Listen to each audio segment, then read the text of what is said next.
الصالح من الله جل نيتنا في نيتهم وعملنا بأعمالهم وأهلكنا بأهلكهم وقوتنا في قوتهم على هذه النية وكل نية الخير من خيرة الدنيا والآخرة وإلى حضرة النبي محمد صلى الله عليه وآله وسلم. الفاتحة. أعوذ بالله من الشيطان الرجيم. بسم الله الرحمن الرحيم. الحمد لله رب العالمين الرحمن الرحيم مالك يوم الدين إياك نعبد وإياك نستعين اهدنا الصراط المستقيم صراط الذين أنعمت عليهم غير المغضوب عليهم ولا الضالين. فكل معين أستغفر الله من جميع السيئات فلا إله من الذنوب ومن العيوب التابعات فلا إله من الكلام والحركات والسكنات. رب صل على محمد اسم البرايا جاء وأوسع. يا ربي صل على محمد يا ربي صل عليه وسلم. يا ربي صل على محمد واسلك بنا ربي خير مهيا. يا ربي صل على محمد يا ربي صل عليه وسلم. يا ربي صل على محمد وعافنا واشف كل موجع. يا ربي صل على محمد يا ربي صل عليه وسلم. يا ربي صل على محمد وأسله القلب وعفو وانفاع. يا ربي صل على محمد يا ربي صل عليه وسلم. يا ربي صل على محمد نحل في حصنك الممنع. يا ربي صل على محمد يا ربي صل عليه وسلم. يا ربي صل على محمد ربي ارضى عنا رضاك الأرفع. يا ربي صل على محمد يا ربي صل عليه وسلم. اللهم صل وسلم وبارك عليه وعلى آله. أعوذ بالله من الشيطان الرجيم. بسم الله الرحمن الرحيم. إنا فتحنا لك فتحا مبينا ليغفر لك الله ما تقدم من ذنبك وما تأخر ويتم نعمته عليك ويهديك المرتدين وسيلة إلى مولانا الجبال أطعم الأرواح من نبيل على البرايا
Sayyid Muhammad bin Alwi Al-Maliki di dalam kitabnya Muhammad Insanul Kamil, ketika berbicara tentang kesempurnaan baginda Rasul sallallahu alaihi wasallam, maka kemudian beliau bercerita tentang kefasihan baginda Rasul sallallahu alaihi wasallam di dalam pembicaraannya.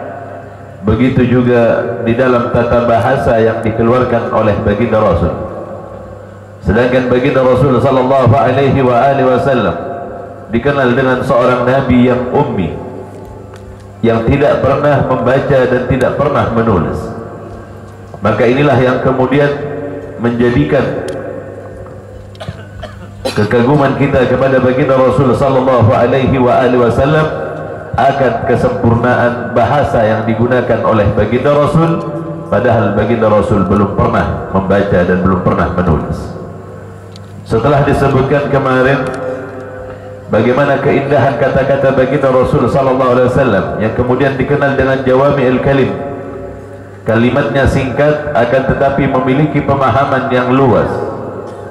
Setiap kalimat yang dikatakan oleh baginda Rasul sallallahu alaihi wasallam, setiap kali baginda Rasul menjadikan khitab pembicaraannya kepada orang di satu tempat, di dalam kitab ini disebutkan jika baginda Rasul berbicara kepada orang Najd, maka baginda Rasul akan menggunakan bahasa yang paling banyak digunakan oleh orang Najd.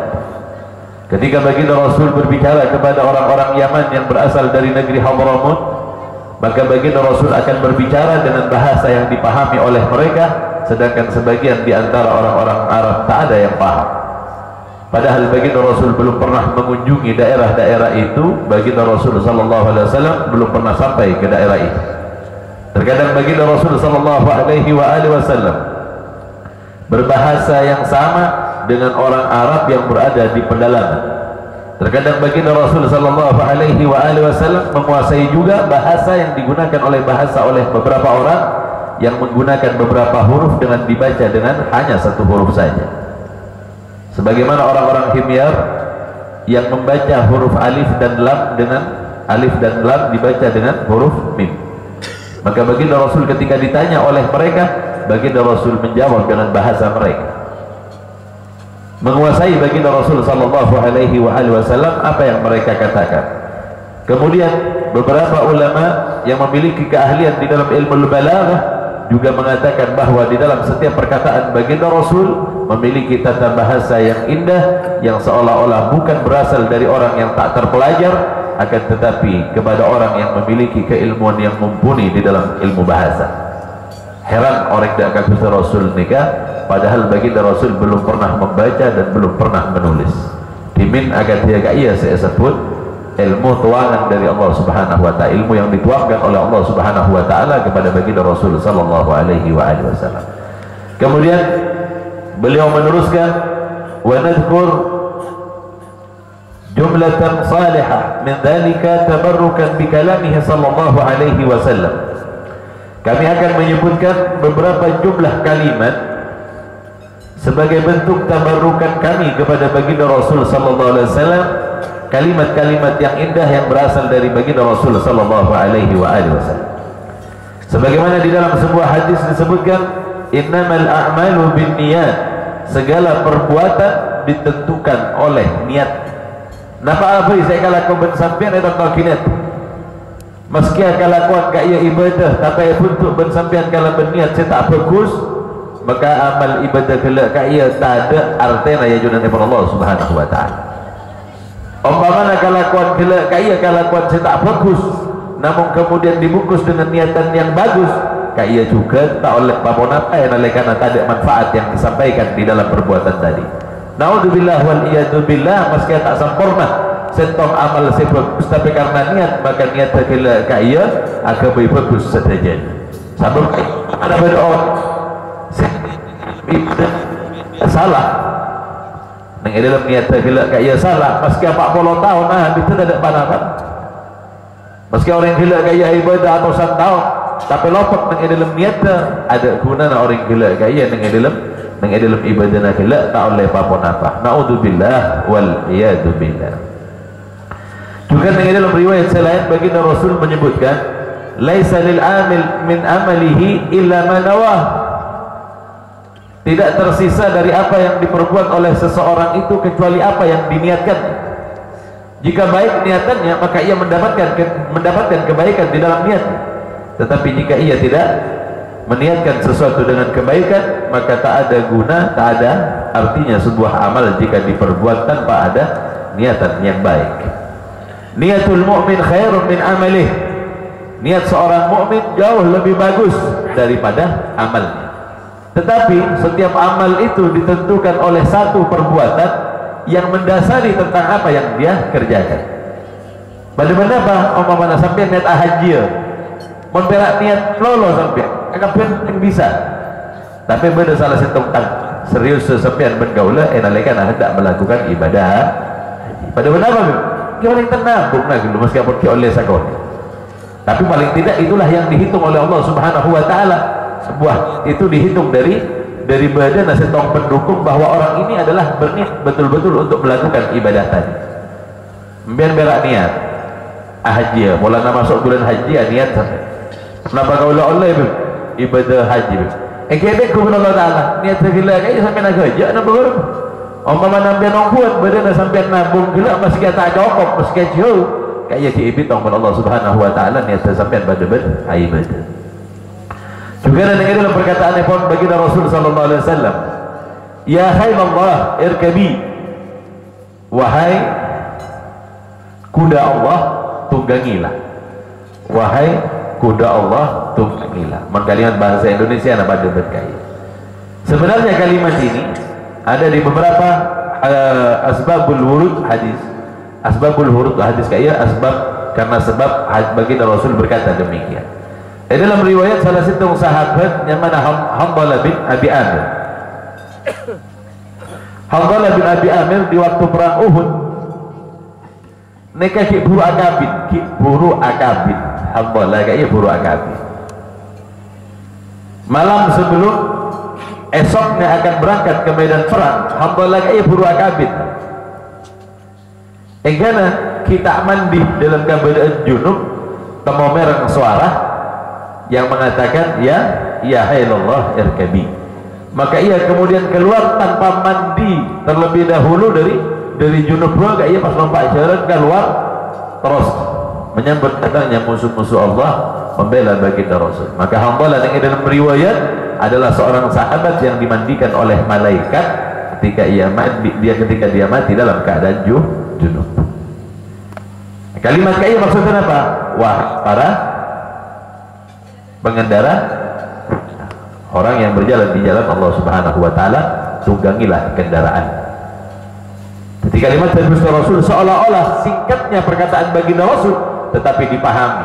Benih maksudnya ya hailallah, wahai kuda Allah, tunggangilah. Biar tak paham betul. Maksudnya adalah, maksud kaya adalah para penunggang kuda yang berjihad di jalan Allah. Ini maksud baginda Rasul Sallallahu Alaihi Wasallam berkenaan dengan perkataan baginda Rasul ya hailallah irkabi. Juga dalam perbuatan yang lain baginda Rasul juga di dalam riwayat Syekhan al-harb khud'ah, perang itu adalah siasat. Saya rasa paling bagus siasatnya kaya berarti ahli perang boleh menggunakan siasat kaya adalah untuk menakut-nakuti musuh. Dalam perang kaya kagak pernah mungkin digunakan kecuali perkara-perkara saya mengenai agama. Kalau nak emosi kenging, maka baginda Rasul itu salah perang dari kelompok mereka orang Quraisy untuk menakut-nakuti orang Quraisy dan menakut-nakuti Yahudi di waktu terjadi perang Ahzab bersama baginda Rasul sallallahu alaihi wasallam. Kalau tak jadi orang gila kaya ada kelompok orang-orang Quraisy. Yakinkah kalian kepada orang-orang Yahudi? Sudah lama aku berteman dengan Yahudi. Seringkali orang-orang Yahudi mengkhianati setiap perjanjian. Cet orang saya ngajak ke perang kaya. Rencananya menjatuhkan baginda Rasul sallallahu alaihi wasallam, tapi setelah ditakut-takuti oleh salah seorang sahabat, kemudian menjadi ketakutan.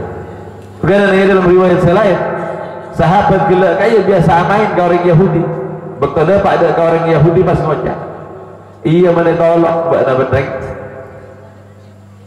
benar orang Quraisy, benar orang Quraisy bilalah menang abana apa dari perjanjian nanti.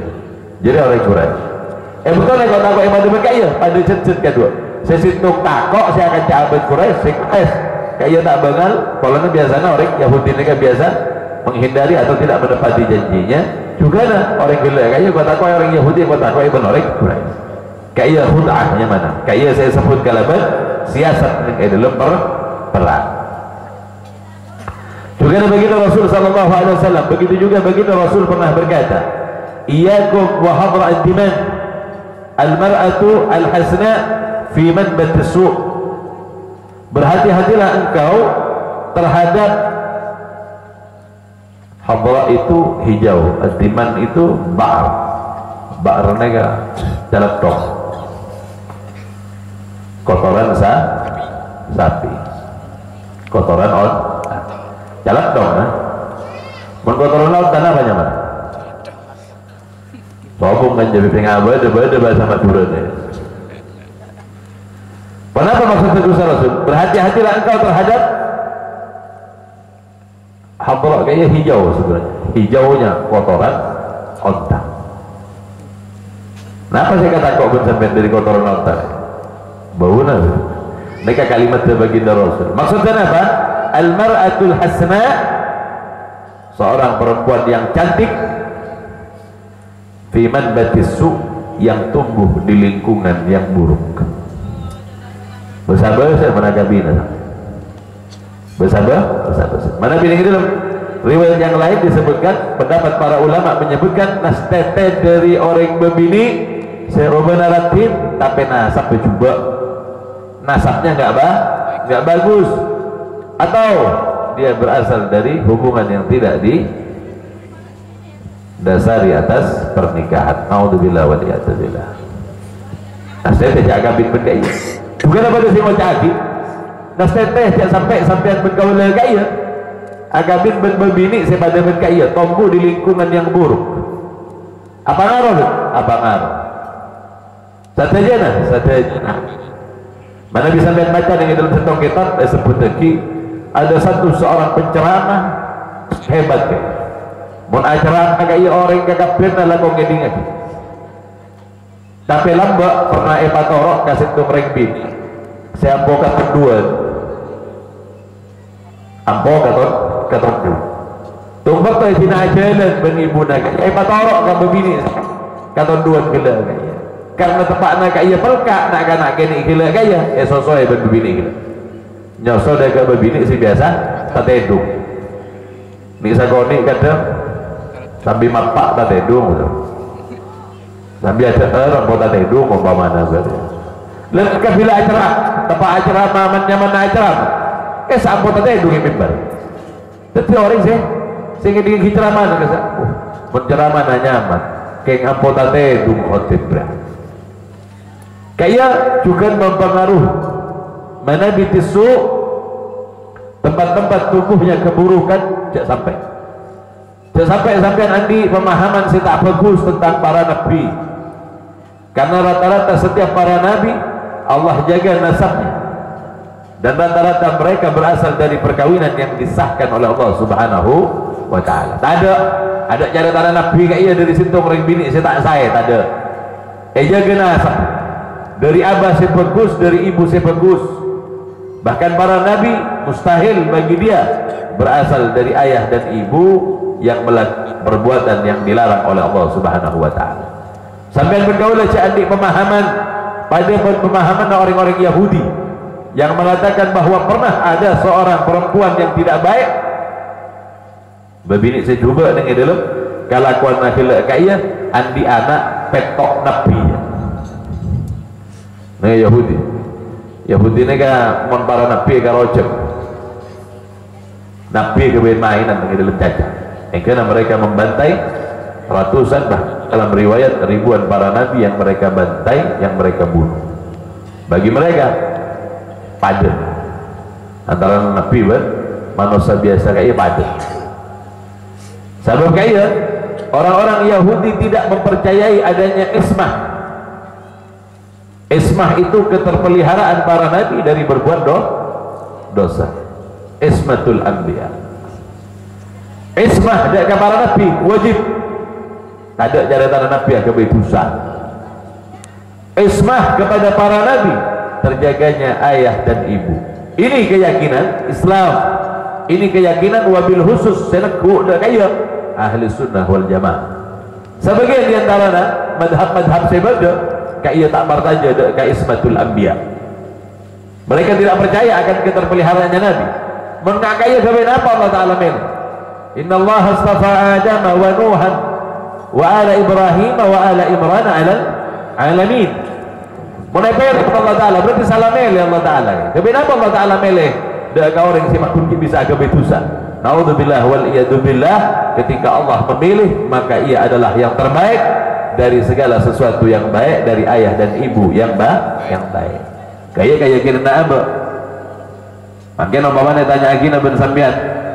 Apa Nabi Ibrahim ayahnya adalah seorang penyembah berhala atau pembuat berhala.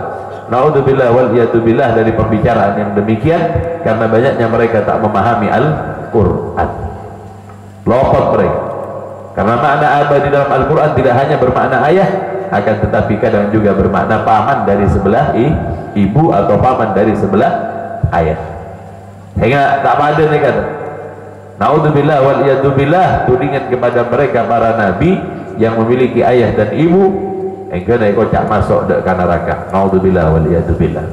Dari pemahaman-pemahaman yang kesusupan pemahaman orang-orang Yahudi. Naudzubillah wal iyadzubillah. Berhati-hatilah untuk tidak menikahi seorang wanita yang cantik yang tumbuh dari lingkungan yang buruk. Maka pilih seorang istri yang berasal dari keturunan yang baik. Maka kalau kita lihat hadis baginda Rasulullah sallallahu alaihi wasallam itu tulkihul mar'atu li arba'in. Dinikahi seorang perempuan itu karena 4 perkara. Satu persatu baginda sebutkan, baik karena nasabnya, cantiknya atau hartanya. Kemudian yang terakhir karena agamanya. Alaika bidzatuddin, hendaklah kalian memilih agama. Kalau seseorang baik di dalam agamanya berarti ia berada di lingkungan yang baik. Setelah itu baru kalian pilih mana yang pas kepada kalian tentang nasabnya atau tentang kekayaannya. Setelah kalian jatuhkan pada agama ada. Pilih agama sampai takut lopot sampai bergaul. Sampai meleh benih selain agama tak habis. Orang yang memilih harta bukanlah sesuatu yang abadi. Perlahan-lahan ia akan habis. Apabila telah habis, akankah kemudian berubah niat pernikahan kita? Naudzubillah wal iyadu billah. Sebab kaya orang yang memiliki agama yang baik biasanya dilandaskan atas perbuatan ayah dan ibunya dari sebuah ibadah yang memang disahkan di dalam Islam. Asete untuk tak agabin berbini pada kaya. Kadung lebur kalau bocor. Coba mentak bertajuk. Ini guna Gusti Rasul. Mana bi nyoba? Ngene. Kau lah anak bibi Allah. Nakal dia nakal labur embun daerah kila kok oleh naik jalan nemu aja saya lah nyerah kabin nemu aja. Naudzubillah wa li'adzubillah. Tapi saja sanajan kita yang dalam pernikahan masih dalam hal yang baik dan masih ada kemungkinan untuk dibina. Tapi coba-cobaan berkaya bon peleh orang sebagus wabil khusus agama. Begitu juga baginda Rasulullah sallallahu alaihi wasallam menyebutkan, la yajli janin illa ala nafsihi. Tidaklah tersembunyi janin. Apa jenis? Janin. Lughah Arabiyah, sesuatu yang tersembunyi. Tidaklah tersembunyi sesuatu yang tersembunyi illa ala nafsi, kecuali kepada dirinya sendiri. Kenapa saya kalah kau benaba dari perbuatan dosa kaya? Kaya mau disembunyikan sampai berdua. Makanya seringkali abah kaya beda hikmah, abah agak betusan ni beda hikmah. Yang menerus-terusan agak betusan jalaka orang itu.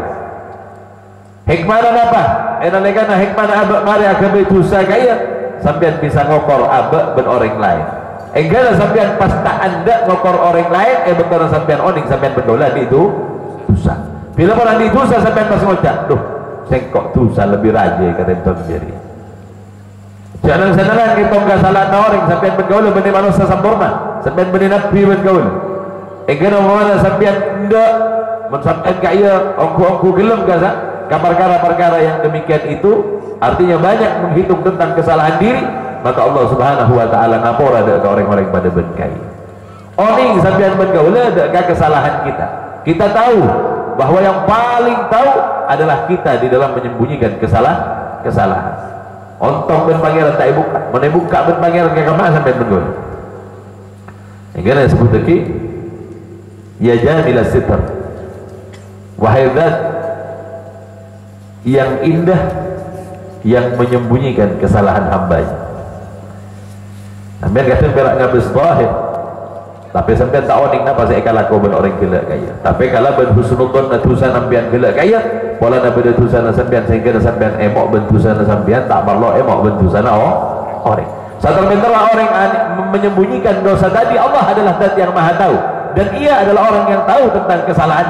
Bila sampean orang yang paling tahu ada kesalahan sampean, kau ni tidaklah bermanfaat, tidaklah mampu menyembunyikan ini kecuali orang yang melakukan berpaki betul abak bisa menyembunyikan kaya, tapi paki inalakan izin Allah Ta'ala tak bisa sampean bergaul buru dari kesalahan-kesalahan kaya, semuanya pasti terbuka. Macam mana? Dekat orang-orang yang mau menutupi kesalahan orang lain. Biar nangalai ayat putaretan, tapi tak ajar itu otom betul. Maka pagi dengan izin Allah Ta'ala, apapun apa ayat sampean bergaul itu otom betul Allah Ta'ala tak buka. Ingin ada orang yang tahu. Naudzubillah waliyadzubillah sebab kaya tidak sampai muka ayat orang lain. Pas saya payah mau sampean bergaul ada kesalahan nanti. Maka dia pun Ibnu Athaillah nyebut lagi sengkok lebih lebur dek ka orang sekik buru agak bertusah kata pun ahli ibadah saya tendek ka orang saya mulia. Orang yang berdosa ketika datang kepada orang yang mulia, dia datang dengan ketakutan, dia datang dengan pengakuannya terhadap dosa. Engkau datang kaisak kalau bentak alim karena apa ngerasa orang sebenarnya dengan ada adalah orang yang jauh lebih bagus kata pengabat. Tapi ahli ibadah kayak bila datang dari satu orang kolja yogora ringkila lima ahli kok bendian di dalam ibadah. Naudzubillah waliyadzubillah. Jaibon Ibnu Athaillah kok lebih senang ke ahli maksiat kata ke ahli ibadah inalikan ada tanda ke orang semulja. Tapi benih pasampian maksiat ke ada perlu datang ke orang mulja benih. Babanya enggak ada katusan tibi engkau sampean bergaul lepah dekat perkara-perkara orang lain. Laisa syadid man ghalaba an-nas wa innama syadid man ghalaba nafsahu. Rawahu Ibnu Hibban. Orang yang tegas itu, orang yang kuat itu bukan orang yang mengalahkan orang lain, akan tetapi orang yang kuat itu adalah orang yang mengalahkan hawa nafsunya sendiri. Sampai bisa melang dak kapangan terona abak untuk agama perkara-perkara tidak saya kayak orang saya bagus, orang saya keras, orang saya bangal, orang saya pada benkai. Orang saya bisa mengalahkan dirinya sendiri. Jika dengan abak nikah kalah kapangan rona nafsu, memenangkan keinginan hanya untuk memuaskan diri sendiri. Naudzubillah wal iyadu billah, karena ini adalah bagian dari hijab yang ada pada diri manusia. Kemudian laisa syadidu bisur'ah, bukan orang pemberani itu karena dia bisa bergulat. Innama syadidul ladzi yamliku nafsahu indal ghadab. Akan tetapi orang yang kuat itu adalah orang yang apabila dia ingin marah maka dia dapat mengendalikan kemarahannya. Orang yang bisa mengontrol kemarahannya adalah orang yang dikatakan orang yang kuat. Benih bolana kuat agulat, kuat menahan hawa nafsunya, kuat menahan amarahnya. Orang ini dikatakan kuat. Maka nampian bertempat ngamuk. Itu pada sampean musuh dana Imam Ghazali solo akaca. Coba orangnya bila orang nikah ngamuk dia coba. Nah lagi kacam kan. Bila sebini ngamuk kalah lagi kacang. Tertak penting apa ya kacang. Coba alis asapuk, mata merah, menjelang. Kalau mereka berbensampian, pada bergembar tidak. Bila tempat nak sampian mancing tojuk, tempat nak mancing tojuk. Mereka untuk mengendalikan amal. Tempat nak mancing tojuk bakun kan beb. Kita bisa ambu kalau beb. Kita bedung-bedungan. Mungkin kita bisa sampian tuling enom. Mungkin tak tahu kita mandi. Tak tahu boleh kayak beb. Cangkrok gitu kan. Maki bakun panas ke ya. Koceng atau kare seram buah. Nggih. Guru tak guru koceng mana seram? Guru. Nggih men ben jak bentan seraman, nang ada jenah tokar. Mobil pun ngamuk enggak lagi aing. Ngenom dulu ngenom. Ngenom berapa? Sakoni. Di tempat macam rojo dia pokang. Kon sempat lagi, kon sempat. Kalau tak sempat saya tahu juga. Juga disebutkan kita bagi Rasul sallallahu alaihi wasallam, "Laisal khabar kal muayyanah." Tidak ada kabar seperti menyaksikan sendiri. Tentu saya gampang partaja mentak nyakseni di TV kabar kaya jak langsung kalau du kabar kaya sareng kada nang dalam kitab Idah Asrarul Mugarrabin Al-Habib Muhammad Al-Idrus, beliau menulis tentang perkataan seorang ahli filsafat, Aristoteles. Kata Aristoteles, jika ada kabar datang kepadamu, lakin madkur fil kitab Idah Asrar Mugarrabin, di dalam kitab Asrar Mugarrabin, jika ada kabar datang kepadamu, saringlah dengan perkara. Bila ada kabar datang, bodoh kabar. Tanyakin, pasti bener guys. Wah, lagi dari orang kia. Neka pun mata, jak pada martaja. Tak ngabes TV. Lain hal lah orang yang nyambi berita kalau ben ngabes di TV kayak nyata. Neka pun jelas-jelasan sampai. Temu ngamak perak pun ada kabar nenge YouTube sampai. Orang aja. Tak itu kok bener tak bener. Tak giba. Penulis-penulisan ngamuk kaya saya mati mancing sampai. Pola nage cetak, pola nage. Kalau jawaban Aristoteles kaya dengan dalam kitab gelak kaya seperti jika datang kabar kepadamu, tanyakan tentang kebenarannya. Benar tak benar kabar? Jika orang tadi berkata, aku juga mendengarnya dari orang lain, kabar ini di dalam kebenaran sudah tersaring benar. Kita tak tahu benar. Bila pun tak tahu benar, pasti kabar saya datang gila kaya perkara tak nyaman. Ini kesaringan nomor 2. Kabar kaya pasti kabar tak nyaman. Aja jauh orang, coba na orang. Biar karena ngedik, coba na orang saya kabar sih bener biar. Mereka ia ada pak tambah boleh bener. Mau tu bilawan dia tu. Pastikan dulu. Jika ia adalah bukan sebuah kebenaran dan tidak disaksikan TV, tadi martaja.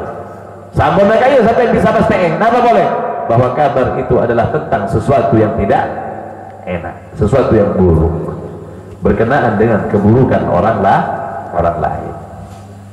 Saya terakhir, beda manfaatnya apa tidak manfaatnya kampian?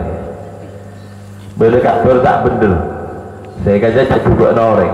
Beda manfaatnya tidak manfaatnya kampian? Sampian senang. Bila pun bayi buangan pada bengkai ya jaga kesenangan sampean. Nyaman biar ben kau pada di tempat sampah orang gila. Boleh buang sampah narema tiga. Buang dia. Bawa perlu boleh dia. kesenengan orang gila. Apa sebab?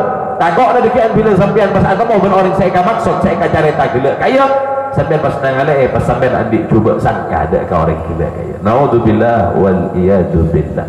Bahkan selebih parah saya sebut kalau ben ghil. Napa ghil kaya tu? Sampean baca nang buku, kita membaca di buku tentang keburukan seseorang, kita tidak menyaksikannya sendiri dan kita tidak tahu apa-apa.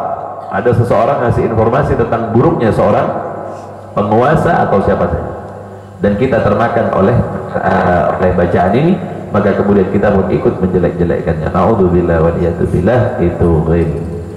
Apalagi kepada sebuah perkara yang berkenaan dengan keluarga baginda Rasul atau sahabat baginda Rasul sallallahu alaihi wasallam. Naudzubillah wal iyadu billah. Ayuhal akhwah rahimakumullah, di dalam perkataan baginda Rasul ini semuanya menyimpan hikmah yang luar biasa, yang semuanya walaupun singkat kalimatnya akan tetapi memiliki pemaknaan yang luas yang bisa dipakai di mana saja sesuai dengan apa yang dimaksudkan oleh baginda Rasul sallallahu alaihi wasallam. Sebab setiap kalimat baginda Rasul adalah kalimat yang singkat dan padat, dipahami dan memiliki keindahan balaghah atau tata bahasa di dalam bahasa Arab yang luar biasa, yang berasal dari seorang yang dikatakan sebagai Nabiul Ummi, Nabi yang belum pernah membaca dan belum pernah menulis, akan tetapi memiliki hal-hal yang demikian. Maka ini adalah pemberian Allah, tuangan Allah. Allah ajarkan kepada baginda Rasul sehingganya menjadi manusia yang kamil, manusia yang sempurna, manusia yang tak ada bandingannya sampai kapanpun juga. Ini yang bisa disampaikan di pertemuan kali ini. Semoga ini bermanfaat dan semoga membawa hikmah kepada kita, dan berhati-hati dalam setiap apa yang disampaikan oleh baginda Rasul, mengambil hikmah di dalamnya yang dilarang oleh baginda Rasul sallallahu alaihi wasallam. Ini yang bisa disampaikan, kurang lebihnya mohon maaf yang sebesar-besarnya. Wabillahi taufiq wal hidayah wal ridha wal inayah. Wassalamualaikum warahmatullahi wabarakatuh. شرط لنعت من أوصافه تحيي القلوب تهيج الأشجانا، والله قد أثنى عليه فما يساوي القول منا أو يكون ثنانا، لكنه بل في السرائر قد دعا لمدي صفوة ربنا وعدانا، وإذ امتزجنا بالمودة هاهنا نرفع أيدي فقرنا ورجانا للواحد الأحد العلي إلهنا متوسلين بمن إليه دعانا، مختاره وحبيبه وصفيه زين الوجود به الإله أبانا.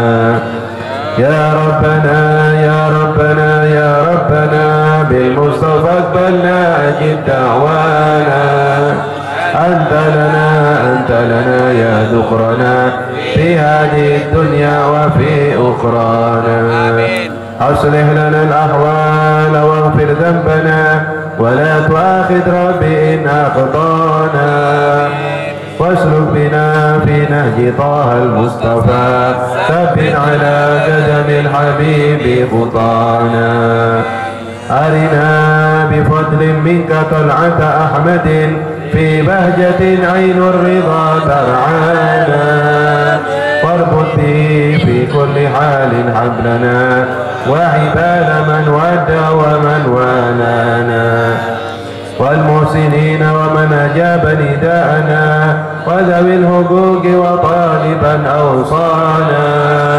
والحاضرين وساعيا في جمعنا ها نحن بين يديك أنت ترانا، ولقد رجوناك فحقق سؤلنا واسمع بفضلك يا سميع دعانا، وانصر بنا سنة طه في بقاع العرض واقمع كل من عادانا، وانظر إلينا واسقنا كأس الهنا واشفي وعافي عاجلا مرضانا، واقضي لنا الحاجات واسقن ختمنا عند الممات واصلح عقبانا، يا رب واجمعنا وأحبابا لنا في دارك الفردوس يا رجوانا، يا رب واجمعنا وأحبابا لنا في دارك الفردوس يا رجوانا، يا رب واجمعنا وأحبابا